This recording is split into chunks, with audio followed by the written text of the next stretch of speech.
Oke, ketemu lagi bareng saya Burhan. Masih di channel Mr. Topeng.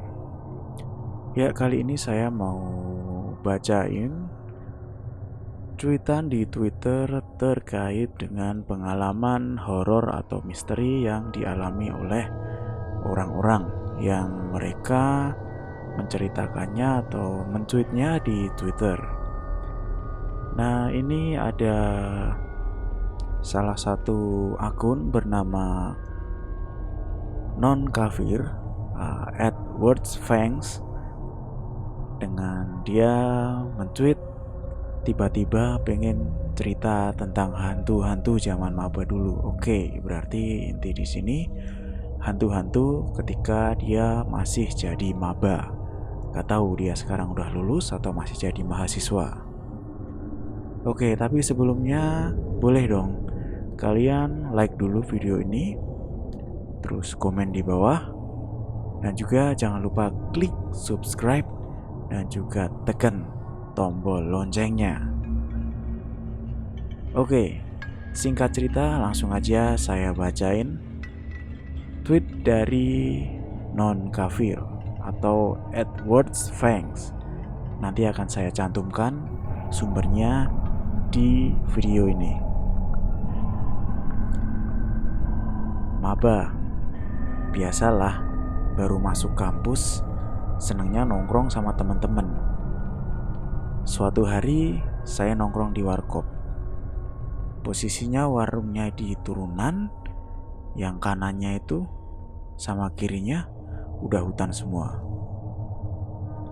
Terus kita main-main kartu dan tiba-tiba dari sebelah kanan gue nongol tangan orang kayak mau ngajak salaman. Tapi langsung ditarik. Tangannya kecil dan putih. Kerasa nyenggol bahu gue. Gue tengok belakang, gak ada siapa-siapa. Ternyata ceritanya langsung klimaks ya ini. Langsung ada tangan yang narik bahu si pemilik tweetnya ini, yang nge-tweet ini. Oke, kita lanjut lagi. Gue tanya orang-orang pada gak tahu tangan siapa karena emang gak ada lihat. Setelah itu kita balik dan kata temen gue yang katanya bisa ngeliat, dia itu cewek pengen kenalan. Terus iseng aja gue ngomong, ya udah kalau mau kenalan ikut gue aja tinggal di kosan. Ternyata dia beneran ikut kata temen gue. Tapi ya gue cuek aja, karena emang gak terlalu peka sama hal-hal mistis kayak gini. Hari berlalu dan kosan gue dijadiin base camp. Sering pada nginep di situ. Hingga pada suatu hari ada temen gue main ke kosan. Dan tiba-tiba dia kesurupan. Dan semua orang kos dateng ngasih bantuan, tapi gak mau keluar-keluar. Ternyata dia bisa diajak ngobrol. Dan gue tanya namanya Sally. Orangnya sangat lenje sekali. Terus gue bilang ke dia, tinggal sama gue aja, kasihan temen gue. Dan dia bilang gini dong, gak mau ah, kosan kamu kotor. Wah, ternyata makhluk-makhluk astral juga tahu tempat yang kotor juga ya. Oke, kita lanjut lagi ceritanya. Dan gak lama setelah itu, temen gue yang nungguin di luar kosan karena takut, tiba-tiba ambruk dan ketawa-ketawa. Ternyata dia kesurupan juga. Dia kesurupan sama hantu cewek yang tinggal di kosan gue yang dari warkop itu. Dia katanya tersinggung sama si Sally ini karena kosan gue dibilang bau dan berantakan. Ya padahal emang iya. Wah, di sini kayaknya mulai terjadi perang ya antara setan satu dengan setan yang lainnya. saling tidak terima dan saling tersinggung. Oke, kita lanjut bacain lagi. Dan akhirnya kedua teman gue bisa sembuh. Tapi gak lama kemudian si Sally masuk lagi. Nakal bet dah dia. Terus teman gue manggil teman dia yang bisa ngurusi hal-hal begituan. Dan ternyata si Sally ini asalnya dari Fakultas Ilmu Sosial.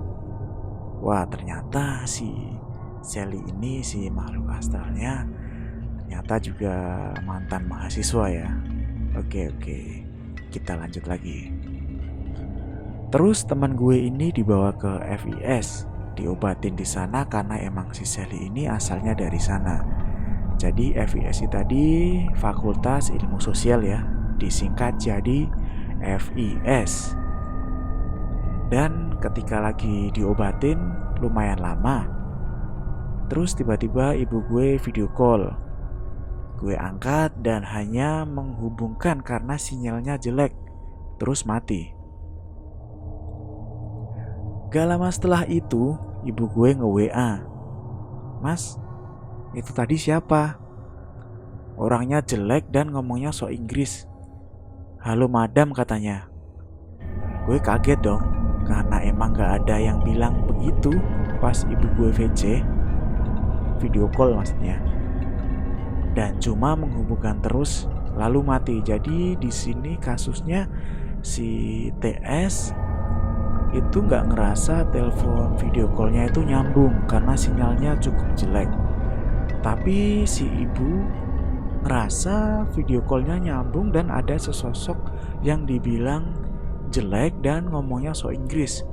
Dan sosokan bilang, hello madam, kayak gitu. Oke, kita lanjut lagi bacanya. Gue merinding dan buru-buru balik karena emang temen gue udah bisa sembuh. Sampai kosan gue konsultasi sama Mbah Kakung. Beliau emang sudah expert dengan dunia mistis kayak gini. Gue tanya, yang ngomong halo madam tadi siapa? Dan Mbah gue bilang kalau dia namanya Jono. Wah, siapa lagi ini Jono? Oke, kita lanjut lagi ya. Dia dulu meninggal gantung diri di depan kampus. Gila, ini udah sampai kelima guys. Jadi ini ceritanya lumayan, menurut saya juga lumayan serem ya, karena emang ada beberapa kejadian yang menurut saya juga bikin saya merinding waktu baca terkait dengan si Jono ini yang meninggalnya emang gara-gara bunuh dirinya gantung diri di depan kampus. Oke, kita lanjut lagi bacanya. Terus tinggalnya di gazebo waktu gue di VC ibu gue. Nah ini mungkin si Jono ini tinggal di gazebo pas waktu si TS lagi telepon sama ibunya kayak gitu. Yang dia kira teleponnya itu gak nyambung, padahal ibunya ngerasa teleponnya nyambung dan ada seseorang di deket si TS. Oke, kita lanjut baca lagi. Gue makin merinding dong, jadi gak berani keluar. Terus gue cerita tentang sosok cewek yang ngajak gue kenalan di warkop, terus tinggal di kosan gue. Kata Mbah, namanya Sri. Oke, jadi setan yang awal dia di warung kopi waktu awal cerita tadi itu namanya Sri. Dia emang seumuran anak SMP gitu, makanya tangan yang gue lihat itu kecil. Dia tinggal di atas lemari gue kata mbah gue.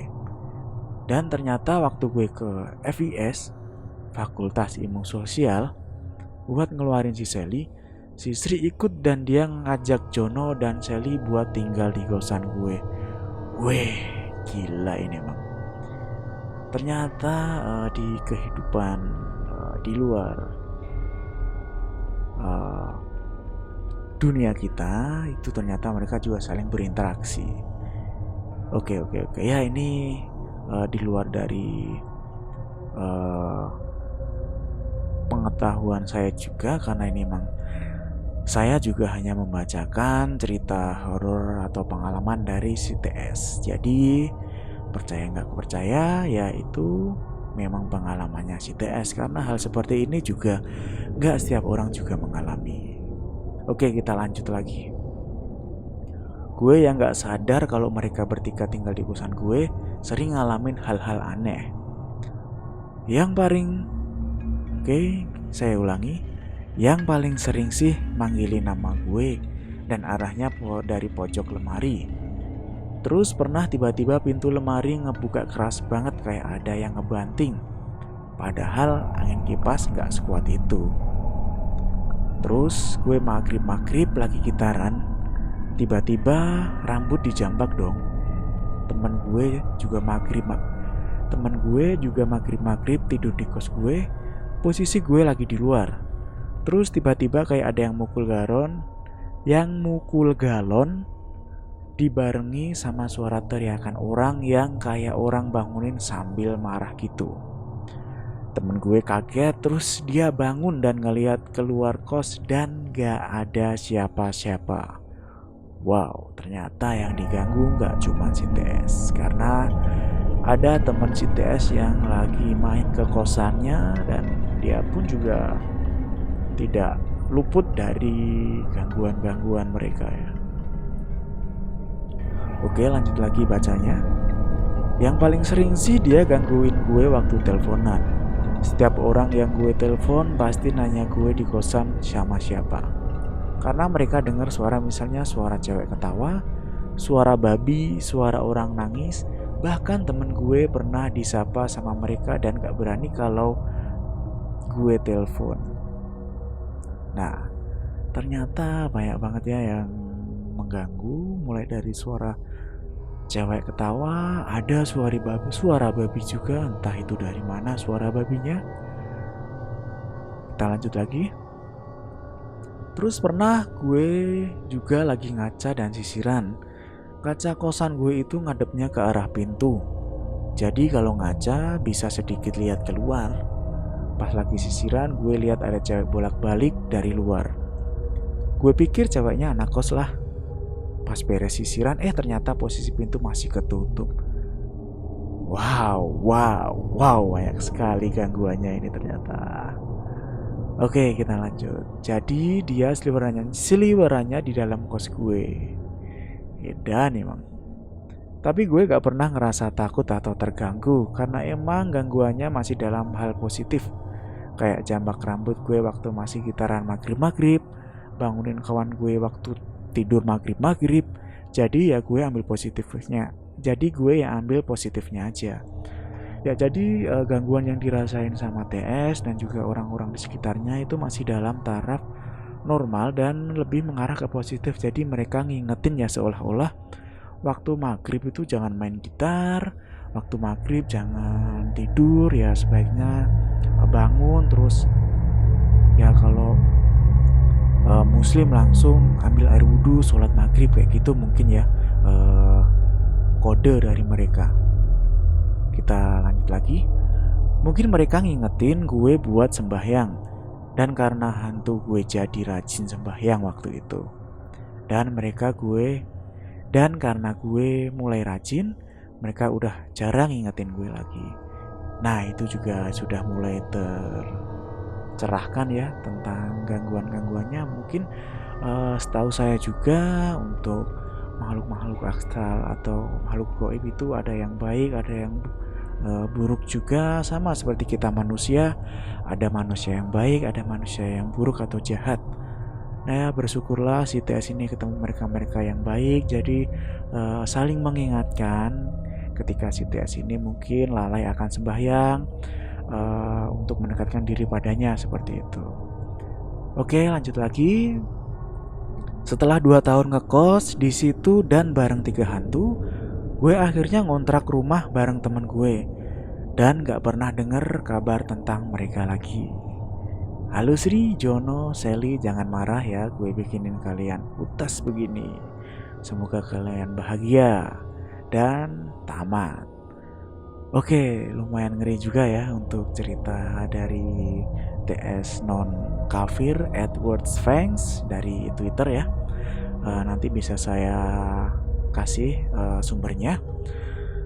Jadi buat cerita hantu atau pengalaman misterius kali ini dari non kafir itu cukup lumayan membuat saya merinding juga yang baca. Mungkin kalian juga yang merinding bisa tuh komen di kolom komentar di bawah. Dan juga buat kalian yang pengen jadi kontributor yang dirasa memiliki pengalaman terkait hal-hal mistis, langsung aja kirim ke email saya dalam bentuk ketikan boleh, dalam bentuk voice note juga boleh. Nanti email akan saya cantumkan di deskripsi ya, nanti kalian bisa cek sendiri. Oke, mungkin itu saja cerita misteri dari Twitter yang saya bacakan pada video kali ini. Jangan lupa buat kalian yang sudah nonton, jangan lupa di like videonya, di komen bila kalian memiliki pengalaman-pengalaman misteri. Jangan lupa yang belum subscribe langsung subscribe dan juga tekan tombol loncengnya. Nah, akhir kata dari saya, terima kasih. Wassalamualaikum warahmatullahi wabarakatuh.